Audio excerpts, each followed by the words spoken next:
لیکن میری ریاست کے کرتا دھرتا اتنے نااہل ثابت ہوئے کہ وہ کیے کرائے کام کو بھی نبھا نہ سکے اور اس کو آگے بڑھا سکے۔ ہم نے تو اس ایوان میں وہ قانون سازی بھی دیکھی ہے کہ آن فان میں قانون آیا اور پاس ہو گیا، نہ اس پر ڈیبیٹ ہوئی، نہ اس کا کوئی پروسیجر ہے۔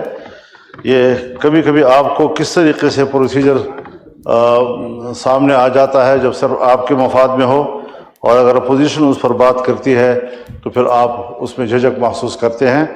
کھلے دل کے ساتھ آپ اپوزیشن کو سنیں، اور 1 سال سے زیادہ عرصہ ہو گیا ہے کہ ابھی تک آپ اس ایوان میں اضطراب، اس ایوان کی ہنگامہ آرائی کو ختم نہیں کر سکے ہیں، اور اس وقت تک اپوزیشن اور حکومت کے بیچ میں اس حد تک بھی کوئی رواداری کے لیے تیار نہیں ہے کہ آپ ہماری بات سن سکیں، ہم اپنی گفتگو پوری کر سکیں اور ہمارا نقطہ نظر آپ سن سکیں۔ میرے خیال میں اس صورتحال میں پھر یہی ہوگا کہ ہر بات ہنگامہ آرائی کے نظر ہو جائے گی، ہر سیشن آپ کا ہنگامہ آرائی کے نظر ہوگا، اور میرے خیال میں یہ حکومت چاہے نہ چاہے لیکن اسپیکر کی ذمہ داری ہوتی ہے کہ وہ ایوان کو مطمئن رکھے اور اس کو اس قابل رکھے کہ وہ کسی اہم مسئلے پر ڈیبیٹ کر سکے اور ایک نقطہ نظر تک پہنچ سکے۔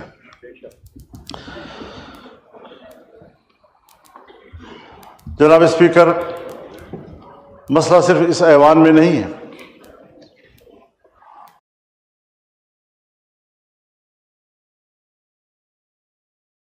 پورا ملک اس وقت پریشانی اور اضطراب میں مبتلا ہے۔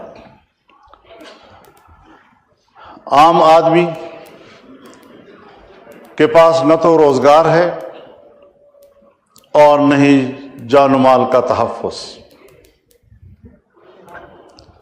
یہاں پر محکموں کے محکمے ملیامیٹ کیے جا رہے ہیں، ادارے ملیامیٹ کیے جا رہے ہیں، اور وہاں پر ہزاروں لاکھوں بے روزگار ہوتے جا رہے ہیں۔ اس کا فکر کس نے کرنا ہے؟ ظاہر ہے کہ پارلیمنٹ نے اس کے بارے میں سوچنا ہے۔ اگر گورنمنٹ کوئی غلط فیصلہ کرتی ہے، عوام کے مفاد کے خلاف فیصلہ کرتی ہے، ملک کی اکانومی پر اس کے منفی اثرات مرتب ہوتے ہیں، تو ایک پارلیمانی فورم ہے کہ جہاں اس کو ڈیبیٹ میں لایا جاتا ہے اور اس پر بات کی جاتی ہے کہ حکومت کا یہ اقدام صحیح ہے یا غلط ہے۔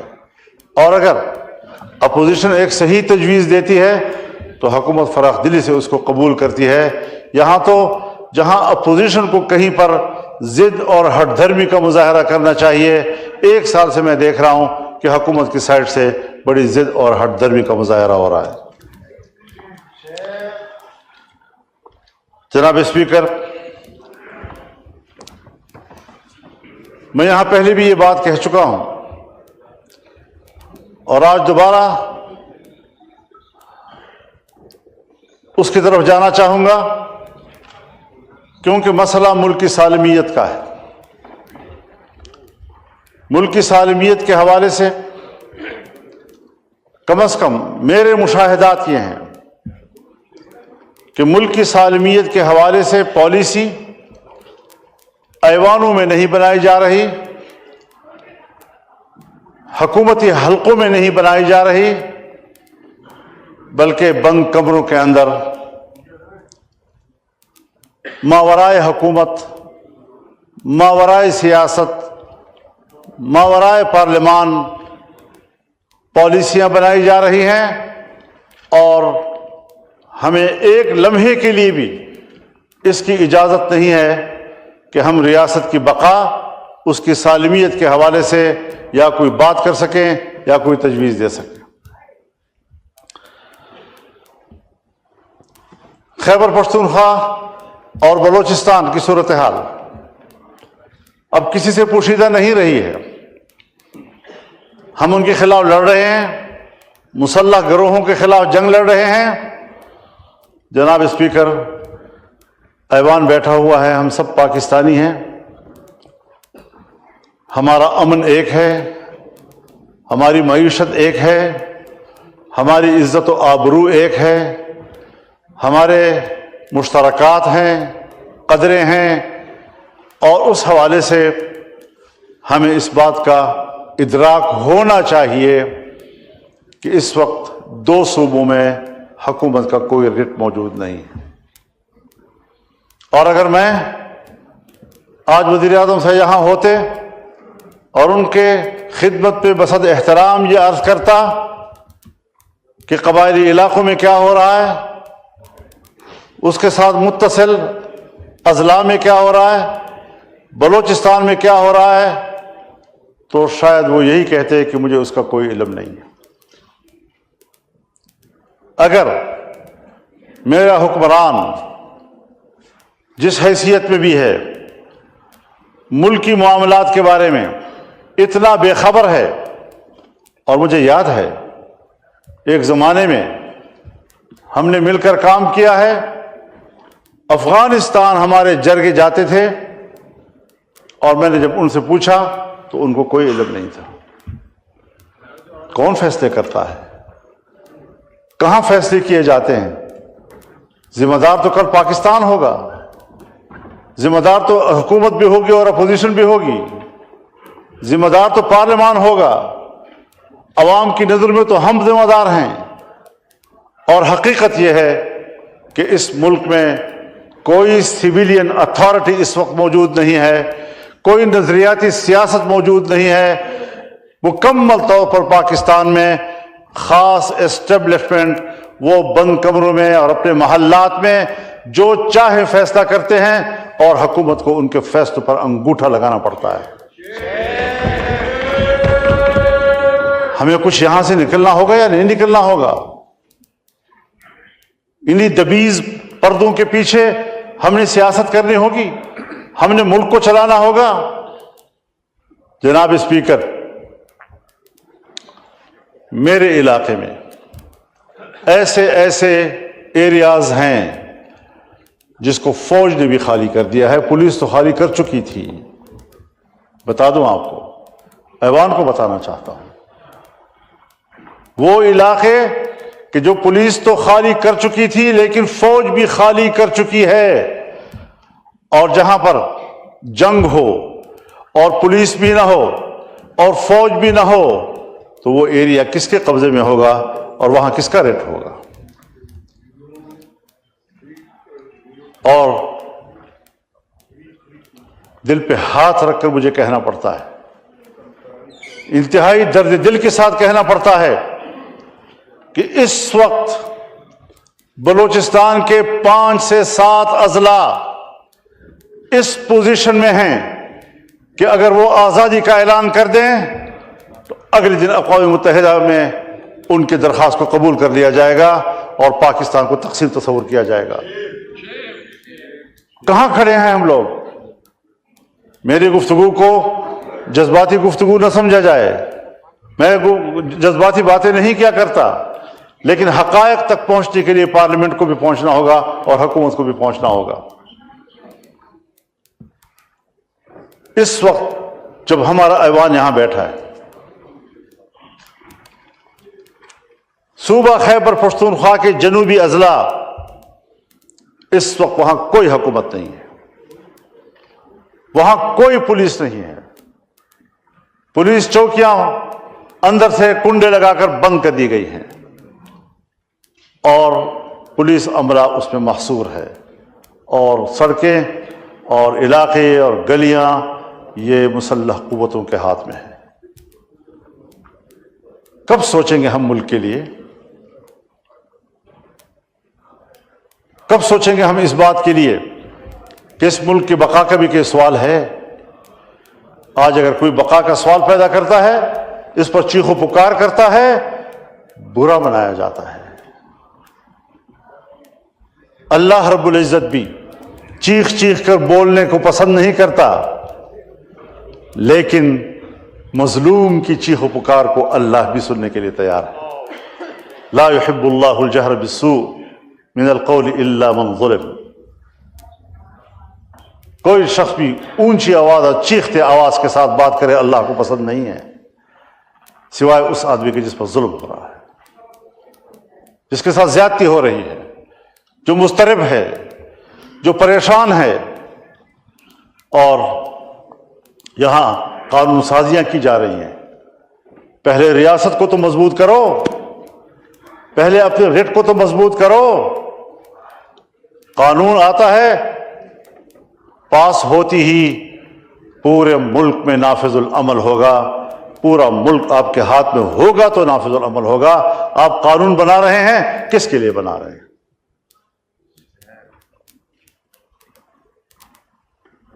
صوبوں میں اسمبلیاں ہیں، لیکن صوبوں کی اسمبلیاں بھی عوام کی نمائندہ نہیں ہیں. اور جب بغاوتیں پیدا ہوتی ہیں، جب عوام باہر نکلتے ہیں، تو کوئی منتخب نمائندہ جو آج منتخب کہلاتا ہے وہ پبلک کا سامنا کرنے کی پوزیشن میں نہیں ہے. خواہ چیف پوزیشن کیوں نہ ہو، وہ عوام کا سامنا کرنے کی پوزیشن میں نہیں ہے. آپ کا ممبر پارلیمنٹ عوام کا سامنا کرنے کی پوزیشن میں نہیں ہے. آپ کا منسٹر عوام کا سامنا کرنے کی پوزیشن میں نہیں ہے، کیونکہ عوام اس کو اپنا نمائندہ نہیں سمجھ رہا. جنگ ہے نظریات کی اور اتھارٹی کی. سیاست میں جنگ نظریات کے ساتھ ہوتی ہے، تھیوریز کے ساتھ ہوتی ہے. لیکن ایک طرف ہم ہیں پر قدم رکھنے کے لیے تیار نہیں تھا. ہم نے ترلے کیے، 1 گھنٹے کے لیے یا 2 گھنٹے کے لیے پاکستان میں اترا، اور پھر یہ بھی کہا کہ میں پاکستان کے ڈکٹیٹر کے ساتھ تصویر نہیں کھنچواؤں گا. یا وہ زمانہ تھا آپ کا، یا جب 9/11 ہوا تو پاکستان کی سرزمین بچھا دی گئی ان کے لیے، اور ہم عالمی دہشت گردی، نام نہاد عالمی دہشت گردی کے خلاف امریکہ اور ناٹو کے اتحادی بن گئے. اور ان کے اتحادی بن کر ہم نے ہوائی اڈے دیے ان کو، ہم نے فضائیں دی ان کو. ہمارے اڈوں سے ہوائی جہاز اڑتے اور افغانستان میں بمباری کرتے. پھر ظاہر ہے جنگ شروع ہوئی. کیا کبھی افغانستان میں طالبان نے آپ سے کہا ہے کہ آپ کے جہاز کیوں اڑ رہے ہیں؟ امریکہ کے جہاز آپ کے ایئرپورٹ سے کیوں اڑ رہے ہیں؟ آپ کی فضاؤں کو عبور کر کے ہم پہ بمباری کیوں کر رہے ہیں؟ کیا کچھ مظالم نہیں دیکھے انہوں نے؟ ہم نے انہی کو پاکستان پرو سمجھا. اب افغانستان میں ان پرو پاکستانیز کو ہم نے چلانا تھا. ہمارے پاس تجربہ تھا، ہمارے پاس ایک ذمہ دارانہ ریاست موجود تھی. ہم نے ہر قدم ذمہ داری سے اٹھانا تھا. میں الیکشن سے پہلے کیا، اپنے ملک کو، اپنے ریاست کو اعتماد میں لے کر گیا ہوں. میں اپنا ایجنڈا لے کر گیا. اس ایجنڈے سے ان کو آگاہ کیا کہ یہ میرے ملک کی ریاست کی ضرورتیں ہیں. ان موضوعات پہ میں نے ان سے بات کرنی ہے. فارن منسٹری میں ہمیں باقاعدہ بریفنگ دی گئی، ہمیں صورتحال سے آگاہ کیا گیا. مشاورت کے ساتھ ایک ایجنڈا طے ہوا، اور اس ایجنڈے پر میں افغانستان گیا اپنا وفد لے کر. ہر چند کہ ان کی دعوت پر گیا، لیکن 1 ہفتہ میں نے وہاں گزارا، اور جو ایجنڈا میں لے کر گیا تھا ایک نقطے پر میں نے ان سے بات کی، ان کو قائل کیا، اور انہوں نے کہا کہ ہم ان خطوط پر پاکستان کے ساتھ چلنے کے لیے تیار ہیں. کس نے اس کے اوپر پانی پھیر دیا؟ کس نے وہ پروسیس روک دی؟ میں تو اکیلا آدمی تھا، اپنی انڈیویجول حیثیت میں گیا تھا. اس کے بعد تو اسٹیٹ ٹو اسٹیٹ معاملات ہونے تھے، اداروں نے معاملات کو آگے چلانا تھا. یہ اہلیت ہے ہماری کہ آپ کا ایک شہری اپنے وطن عزیز کے تحفظ کے لیے، اپنے وطن عزیز کی خدمت کے لیے، ملک کو ایک بڑے شورش سے بچانے کے لیے 75 سال ہم نے کشمیر کے محاذ پر انڈیا کے ساتھ آزمائشوں میں گزاری. اب ایک نئی آزمائش کے لیے ایک نئی سرحد ہم کھول رہے ہیں. ہم نے اس تصور میں وطن عزیز کی مٹی کے ساتھ وفاداری نبھاتے ہوئے اس کے لیے سہولت پیدا کرنے کی کوشش کی، لیکن میری ریاست کے کرتا دھرتا اتنے نااہل ثابت ہوئے کہ وہ کیے کرائے کام کو بھی نبھا نہ سکے اور اس کو آگے بڑھا سکے۔ اللہ اکبر، اللہ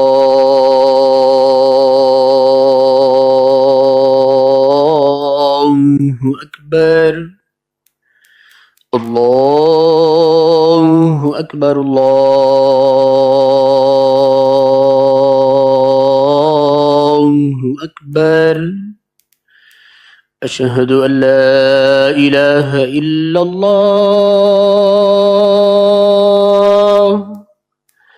اشہد ان لا الہ الا اللہ، اشہد ان محمد رسول اللہ، اشہد ان محمد رسول اللہ، حی علی الصلاة،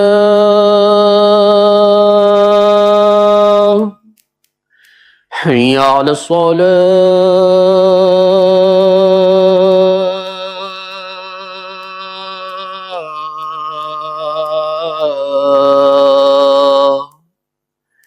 حی علی الفلاح، حی علی الفلاح،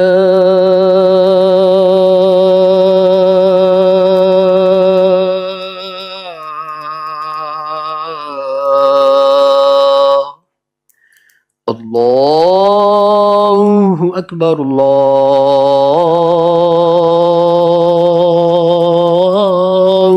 اکبر، لا الہ الا اللہ۔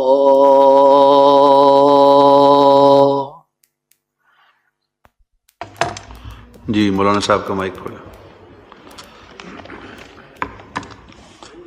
جناب اسپیکر، میں آپ کی وساطت سے ایوان کی توجہ اس جانب مبذول کرانا چاہتا ہوں کہ ملک کو مزید آزمائشوں کی طرف نہ دھکیلا جائے۔ یہ ملک نئی آزمائشوں کا متحمل نہیں ہے۔ پالیسیاں سیاستدانوں کے حوالے کی جائیں، مذاکرات کا راستہ اختیار کیا جائے، غلط فہمیاں دور کی جائیں، ہر قدم جنگ کی طرف بڑھانے کی بجائے ہماری شناخت یہ ہونی چاہیے کہ ہمارا ہر قدم امن کی طرف بڑھ رہا ہے۔ دوسرے کو مورد الزام ٹھہرانا بہت آسان ہے، لیکن اپنی ذمہ داریاں نبھانا وہ کوئی آسان کام نہیں ہے، اس کی طرف ہمیں متوجہ ہونا ہوگا۔ آج ایک نوآبادیاتی نظام سے تو ہم نکلے، جنگ عظیم اول، جنگ عظیم دوم، اور جنگ عظیم دوم کے بعد باقاعدہ نوآبادیات کا رواج تو ختم ہوا، لیکن عالمی قوتوں نے ترقی پذیر ممالک اور غریب ممالک کو غلام بنانے کا ایک نیا طریقہ نکالا۔ ان کو سیاسی لحاظ سے غلام بنانا، ان کو اقتصادی لحاظ سے غلام بنانا، انہیں دفاعی لحاظ سے غلام بنانا، یہ ان کا وتیرہ رہا۔ ہمارے فیصلے سلامتی کونسل میں ہوتے ہیں، بین الاقوامی انسانی حقوق کنونشن میں ہوتے ہیں، اقوام متحدہ کی انسانی حقوق کمیٹیوں میں ہوتے ہیں، اور اگر وہ ایک فیصلہ کر لیں تو پھر ان کا فیصلہ ہمارے ہاں مؤثر ہوگا، اور ہمارے اپنے ملک کا آئین اور قانون غیر مؤثر ہو جاتا ہے۔ کیا یہ حقائق نہیں ہے؟ ہماری معیشت بین الاقوامی اداروں کے حوالے کر دی گئی ہے۔ آج ہماری معیشت کو IMF کنٹرول کرتا ہے، FATF کنٹرول کرتا ہے، دوسرے قرضے دینے والے ادارے کنٹرول کرتے ہیں۔ ہمیں ایک طرف قرض میں جکڑا جا رہا ہے، اور دوسری طرف ہم پر پریشر ڈالے جا رہے ہیں آئے روز IMF کا وفد آ رہا ہے اور پھر ہمیں بلا رہا ہے، اور اب تو IMF اس حد تک آگے چلا گیا کہ وہ حکومت سے بات کرنے کی بجائے وہ عدلیہ سے مل رہا ہے اور عدلیہ سے بات کر رہا ہے۔ IMF کا ہمارے ملک کے عدلیہ سے کیا سروکار ہے؟ ہمارے ملک میں آج IMF آ رہا ہے اور سپریم کورٹ بار ایسوسی ایشن کی قیادت کے ساتھ مل رہا ہے۔ بار ایسوسی ایشن کے ساتھ IMF کا اور FATF کا کیا تعلق ہے؟ کیا تحفظات ہیں اس کے؟ اور پھر اس کی پاداش میں ہم ادارے بناتے ہیں، احتساب کے ادارے بناتے ہیں، نیب کے ادارے بناتے ہیں، FIA کو متحرک کرتے ہیں، اور سارا بوجھ ان کا دو طبقوں کے اوپر آتا ہے۔ ایک کاروباری طبقہ جو ملک میں انویسٹ کر رہا ہوتا ہے، چھوٹی چھوٹی باتوں پر ان کو پکڑا جاتا ہے، ان کی فائلیں بنائی جاتی ہیں، ان کی پیشیاں ہوتی ہیں، ان کو سزائیں دی جاتی ہیں، اور دوسرا سیاستدانوں کے خلاف اس کو استعمال کیا جاتا ہے تاکہ ایک سیاستدان اور ایک حکومتی پارٹی کو بدنام کیا جائے، دوسرے کو اس کی جگہ دی جائے۔ اس مقصد کے لیے بین الاقوامی ادارے میرے ملک میں مداخلت کر رہے ہیں۔ نتیجہ کیا نکلتا ہے کہ میرا پاکستانی سرمایہ کار اپنا سرمایہ لے کر مغرب میں چلا جاتا ہے، پیسہ میرے نظام سے تنگ آ کر وہ اپنا پیسہ منتقل کرتا ہے یورپ کی طرف، اور میرے پیسے پر یورپ کاروبار اور تجارت کر رہا ہوتا ہے۔ تو یہ وہی بات ہوئی کہ انڈیا کا پیسہ انگریز لے گیا، اس نے اپنے انگلستان کو آباد کیا اور ہمیں بھکارا چھوڑ دیا۔ اس نے دفاعی معاملات میں جائیں، حضرت ایٹم بم میرا ہے، میزائل میرا ہے، لیکن بین الاقوامی ادارے مجھے مجبور کر رہے ہیں اس پہ دستخط کرو، اس پہ دستخط کرو، اس پہ دستخط کرو، اور مجھے بین الاقوامی معاہدات پر دستخط کرنے کے بعد یہاں پہنچایا جا رہا ہے کہ ایٹم بم میرا ہوگا، میزائل میرا ہوگا، طیارہ میرا ہوگا، لڑاکا سامان میرا ہوگا، لیکن اس کو استعمال کرنے کا اختیار بین الاقوامی معاہدات کے تحت ان اداروں کو ہوگا، میرے ملک کا اختیار ختم ہو جائے گا۔ اس چیز میں پوری قوم مبتلا ہے۔ کس طریقے سے وہ میرے ہی ہاتھوں سے میرے بھائی کو مروڑ کر میرے سرمایہ کو اپنے ملکوں میں منتقل کر رہا ہے، کس طریقے سے وہ میرے ہاتھ پاؤں باندھ کر مجھے غیر مسلح کر رہا ہے، اور میرے اپنی صلاحیت وہ میرے دفاع میں استعمال نہیں ہو سکتی، ان کی اجازت سے استعمال ہوگی۔ میری پارلیمنٹ قانون سازی نہیں کر سکتی، اگر قانون سازی کرے گی تو کہیں گے بین الاقوامی آج ہم نے یہاں پر 26ویں ترمیم پاس کی، 26ویں ترمیم کے ساتھ ایک قانون دینی مدارس کے حوالے سے پاس کیا یہاں سے۔ جناب صدر مملکت نے جو دوسرا خط بھیجا ہے پارلیمنٹ کی طرف، اسپیکر صاحب کی طرف، اس نے واضح طور پر کہا ہے کہ دینی مدارس کی رجسٹریشن یا دینی مدارس کے بینک اکاؤنٹس کا یہ قانون یہ بین الاقوامی اداروں کے لیے تحفظ کا باعث بن سکتا ہے، ان کی پریشانی کا باعث بن سکتا ہے۔ ہمیں بین الاقوامی اداروں کی رعایت قبول، لیکن اپنے ملک کے اندر ایک طبقے کو ہمیشہ اپنے مقابلے میں متصادم رکھنا ہے، اپنے ملک کے شہری کو میں نے پریشان رکھنا ہے۔ آج قانون پاس ہو چکا ہے، ایکٹ بن چکا ہے، گزٹ ہو چکا ہے اس کا۔ پارلیمنٹ سے ایک قانون پاس ہو جائے تو پھر صوبائی اسمبلی میں قانون سازی ہوتی ہے۔ ابھی تک کوئی صوبائی اسمبلی میں قانون سازی نہیں ہو رہی۔ فیڈرل گورنمنٹ نے اپروچ ہی نہیں کیا آج تک کسی ایک صوبائی اسمبلی کو۔ میری پارلیمنٹ نے اپروچ ہی نہیں کیا کسی صوبائی اسمبلی کو کہ یہ قانون یہاں سے پاس ہو گیا ہے، مزید قانون سازی جو ہے صوبائی سطح پر وہ آپ کی ذمہ داری بنتی ہے۔ تو کیا کریں؟ ہر بات کے لیے سڑکوں پہ آئیں، ہر بات کے لیے گھیراؤ جلاؤ کی سیاست کریں، ہر بات کے لیے ہم وزیر اعلیٰ ہاؤس کا گھیراؤ کریں، پارلیمنٹ کا گھیراؤ کریں، اسمبلیوں کا گھیراؤ کریں۔ اسی لیے آپ نے قوم کو چھوڑ دیا اور اپنے ملک کو چھوڑ دیا ہے۔ اور آج ٹرمپ صاحب آئے ہیں، آتے ہی غزہ ہمارا ہے، غزے پہ ہم تعمیر کریں گے، غزے کے رہنے والوں کو اردن بھیج دو، مصر بھیج دو، وہاں آباد کر دو۔ ٹرمپ صاحب آپ ہوتے کون ہیں؟ کسی آزاد قوم کے بارے میں، اس کی سرزمین پر قبضہ کرنے اور ایک آزاد قوم کو دوسرے ملکوں میں مہاجر بنانے کا آپ ہوتے کون ہیں مداخلت کرنے والے؟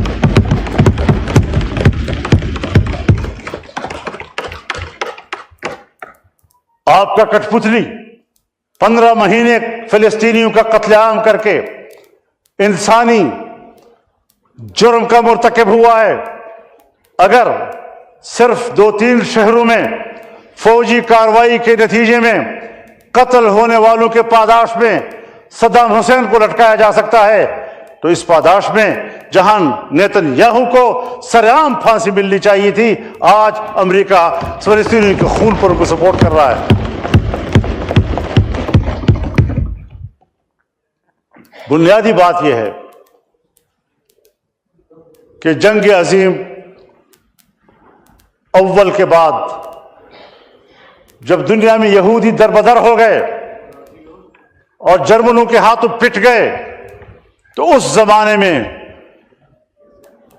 لیگ آف نیشنز، اقوام متحدہ نے قرارداد پاس کی کہ ان دربدر شدہ یہودیوں کو جگہ دینا، ان کو اثر نو بسانا، یہ بین الاقوامی ذمہ داری ہے. بین الاقوامی ذمہ داری قرار دے کر صرف فلسطین کی سرزمین کو اس کے لیے کیوں خاص کیا گیا؟ تمام ملکوں سے کہا گیا کہ جہاں جہاں پر کوئی یہودی بستا ہے اپنے ملک میں ان کے لیے جگہ دو. کیوں کسی ملک نے ان کو جگہ نہیں دی اور سب کو اکٹھا کر کے فلسطین کی سرزمین میں لایا گیا؟ قرارداد میں کہا گیا ہے کہ کسی شہری کو، کسی یہودی کو جبراً کہیں آباد نہیں کیا جائے گا. قرارداد میں کہا گیا ہے کہ کسی سرزمین پر سرزمین والوں سے پوچھے بغیر جبراً ان کو آباد نہیں کیا جا سکتا. یہودیوں کو بھی جبراً لا کر آباد کیا گیا، فلسطینیوں سے بھی جبراً زمین لی گئی اور وہاں ان کو آباد کیا گیا. قرارداد میں کہا گیا ہے کہ فلسطین اوور پاپولیٹڈ ایریا ہے، یہاں مزید کسی کو آباد کرنے کی گنجائش نہیں ہے. اس کے باوجود اوور پاپولیٹڈ ایریا پر ان کو آباد کیا گیا. قرارداد میں کہا گیا ہے کہ فلسطین معاشی لحاظ سے انتہائی کمزور ہے، اس پر مزید بوجھ نہ ڈالا جائے. اس معاشی لحاظ سے کمزور ترین ملک پر اتنے بڑے یہودی آبادی کا بوجھ لا دیا گیا، اور آج تک یہ صرف بوجھ ہی نہیں بلکہ ان کی پیٹھ میں گھونپا ہوا چھرا ہے، خنجر ہے، جو آج بھی ہمارے جسم کو چھو رہا ہے اور ہمارے جسم سے لہو بہہ رہا ہے. تو جناب اسپیکر، ہم کیا دوبارہ نوآبادیات کی طرف جا رہے ہیں؟ مجھے معاف فرمائیے، یہ ہاؤس ہے میرا، میں اس سے بات کرتا ہوں. جو کچھ پاکستان کے بارڈرز پہ ہو رہا ہے یہ آج سے نہیں ہو رہا، 40 سال سے ہو رہا ہے. اور اگر 40 سال کا آپ عرصہ نہ گنے تو گزشتہ 20 سال سے ایک ہی علاقے پر جنگ فوکس کی گئی ہے. اتنی طویل جنگ ایک ہی علاقے پر فوکس ہونا یہ جغرافیائی تبدیلیوں کی نشاندہی کرتا ہے. اور یہ وہ منطقہ ہے، پہاڑوں کا یہ وہ منطقہ ہے جو عالمی جنگ کا سبب بنا ہے. یہاں روس آیا، امریکہ نے پوری قوت استعمال کی دریائے آمو سے پیچھے بھگانے کے لیے.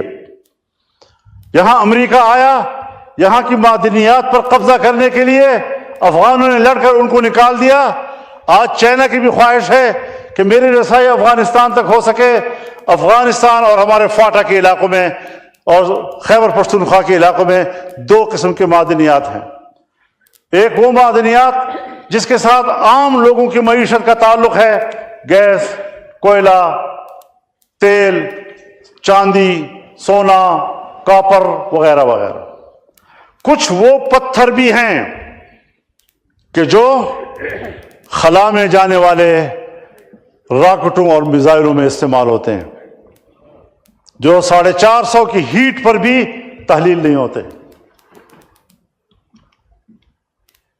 اس سے الٹا جائیں تو اتنی ہی سخت سردی میں بھی وہ منجمد نہیں ہوتے. اس کی ضرورت امریکہ کو بھی ہے، اس کی ضرورت چائنا کو بھی ہے، اس کی ضرورت رشیا کو بھی ہے. وہ ان علاقوں تک پہنچنا چاہتے ہیں اور ہمارے ان وسائل پر کہ کہ جن کے ساتھ بڑی قوتوں کے وفادات وابستہ ہیں، جو ان کی میزائلوں میں استعمال ہوں گے، جو ان کے راکٹوں میں استعمال ہوں گے، اور اس کے لیے وہ تگ و دو کر رہے ہیں کہ کس طرح اس علاقے پر اپنا ہاتھ مضبوط کر لیں۔ کوئی عجب نہیں کہ اگر ٹرمپ غزہ کے بارے میں یہ بات کہہ سکتا ہے تو اس کے ایجنڈے پر یہ بھی ہو کہ قبائلی علاقے پر ہم قبضہ کر لیں، یہاں کا نظام اپنے ہاتھ میں لے لیں، پاکستان کا عمل دخل ہم ختم کر دیں، وہاں ویسے بھی اس کی ریٹ کمزور ہو چکی ہے، اور پھر اس کے بعد وہ یہیں سے ہمارے معدنیات کو بھی لے جائے، افغانستان کو بھی ڈیل کرے، تہران کو بھی ڈیل کرے، انڈیا کو بھی کرے، پاکستان کو بھی کرے، اور چائنا کو بھی کرے۔ یہ جغرافیائی تبدیلیاں، ان کے خطرات میں محسوس کر رہا ہوں، خدا میرے وہم کو جھوٹا ثابت کر، لیکن خدا کے لیے سنو تو صحیح اس بات کو، کچھ اہمیت تو دی جانی چاہیے۔ ہمارے قبائلی علاقوں میں جنگیں ہو رہی ہیں، قوم ایجنسی میں جنگیں ہو رہی ہیں، کیا ریاست کی ذمہ داری نہیں ہے کہ وہاں کی صورتحال کو بہتر بنائے؟ ایک طرف آپ نے ان کو ضم کر دیا، ضم کرنے کے بعد بجائے اس کے کہ وہاں خوشحالی آنی چاہیے تھی، وہاں باغ و بہار ہونا چاہیے تھا، وہاں سبز باغ ہونے چاہیے تھی، وہاں دودھ کی نہریں اور شہد کی نہریں بہنی چاہیے تھی، الٹا ہمارے علاقے بھی خوار ہو گئے، وہاں کا امن بھی ہم سے چھن گیا، وہاں کی خوشیاں بھی ہم سے چھن گئی۔ یہ ہوتے ہیں فیصلے، انضمام کا یہ ویژن، اس ویژن کے ساتھ آپ کے ساتھ لوگوں نے تعاون کیا تھا، اس ویژن کے ساتھ آپ کے پارلیمنٹ کے ممبروں نے آپ کا ساتھ دیا تھا۔ کیا کر رہے ہیں آپ ملک کے ساتھ؟ کیا آپ اس ریاست کے ساتھ کرنا چاہتے ہیں؟ کدھر آپ ملک کو لے جانا چاہتے ہیں؟ بخدا مجھے اپنے اوپر اعتماد ہے، اگر ہمارا ایوان، حکومت ہو یا اپوزیشن، سنجیدہ ہو کر خود اعتمادی کے ساتھ اپنے وطن عزیز کے لیے خود سوچے، فیصلے کرے، ویژن موجود ہے، دلیل موجود ہے، رائے موجود ہے، تحقیق موجود ہے، ہم اس ملک کو بہتر چلا سکتے ہیں۔ لیکن کیوں ہم اس حد تک گر چکے ہیں کہ ہم ایک قلم اٹھاتے ہیں تو اس کے لیے بھی ایک اشارے کے محتاج ہوتے ہیں؟ کہ کسی لمحے ہمارے ضمیر پر کچھ گزرتی ہے یا نہیں گزرتی؟ تو یہ وہ ساری صورتحال ہے۔ حضرت میں آپ کو بتاؤں، جناب اسپیکر، ہاؤس کے نوٹس میں آ جانے چاہیے، 1 سال کے اس پورے عرصے میں باجوڑ، جہاں سے ہم اپنی پارٹی کے 90 لاش اٹھا چکے ہیں، 90 جنازے بیک وقت، روزانہ ہمارے 2-2 3-3 جنازے اٹھ رہے ہیں ہر ایجنسی سے، اور لڑائیاں بھی جاری ہیں۔ ہر جرگہ میرے پاس آیا ہے، باجوڑ کا جرگہ میرے پاس آیا ہے، محمد کا جرگہ میرے پاس آیا ہے، افریدیوں کا جرگہ میرے پاس آیا ہے، شنواریوں کا جرگہ میرے پاس آیا ہے، اورنگزیب کا جرگہ میرے پاس آیا ہے، کرم کا جرگہ میرے پاس آیا ہے، وزیروں کا جرگہ میرے پاس آیا ہے، داور کا جرگہ میرے پاس آیا ہے، مسعودوں کا جرگہ میرے پاس آیا ہے۔ ایک ایجنسی ایسی نہیں رہی کہ جن کے لوگ جرگہ لے کر میرے گھر نہ آئے ہوں، ایک ہی بھیک مانگ رہے ہیں کہ ہمیں امن دو۔ آپ بتائیں میں کہاں سے امن دوں؟ پارلیمنٹ کی نہیں سن رہا کوئی، تو میرے ایک آدمی کی کیا سنے گا؟ فضل الرحمان کی کون سنے گا؟ ابھی پشاور میں تمام قبائل کا جرگہ ہوا، ایک ہی بات کر رہے ہیں کہ خدا کے لیے ہمیں امن دو۔ ہم دربدر ہو چکے ہیں، 2010 سے وہ لوگ مہاجر ہیں، اپنے ملک کے اندر مہاجر ہیں، بھیک مانگ رہے ہیں۔ وہ قبائل جو اپنی روایات رکھتے ہیں، جن کی خواتین گھروں سے باہر نہیں نکلتی، آج وہ گلی کوچے میں بھیک مانگنے پر مجبور ہو گئی ہیں۔ تمہیں اپنے پشتونوں کے اور ان کی روایات کے، ان کی عزت کا کوئی لحاظ نہیں ہے؟ تمہیں اپنے بلوچوں کی عزت کا کوئی لحاظ نہیں ہے؟ حوالے کرو صحیح لوگوں کے، تاکہ معاملات بہتری کی طرف جانا شروع ہو جائیں۔ ہم ملک کے لیے سب کچھ قربان کرنے کو تیار ہیں، ہم پوری طرح تعاون کرنے کے لیے تیار ہیں، لیکن معاملہ پارلیمنٹ طے کرے گی، یہ سیاستدان طے کریں گے، یہ فیصلہ کریں گے کیا کرنا ہے، کدھر جانا ہے۔ اعتماد کرو اپنے ملک کے لوگوں پر، سویلینز پر، سویلین قیادت کے اوپر ہمیں اعتماد کرنا چاہیے۔ ملک کے ماحول کو ہمیں تبدیل کرنا چاہیے، ورنہ پھر یہی ہوگا کہ آئے روز پارلیمان میں بھی ہنگامہ آرائی، نہ کوئی مشترکہ سوچ، نہ کسی مسئلے پر سنجیدہ ڈیبیٹ، نہ کوئی معاملہ فہمی، نہ ہم اس کی طرف آگے بڑھ سکیں گے۔ جناب اسپیکر، عذراہ کرم، میری گفتگو کو اپنے بوجھ نہ سمجھیے، بلکہ ذرا سنجیدگی سے ان سارے چیزوں کو لیجئے. میں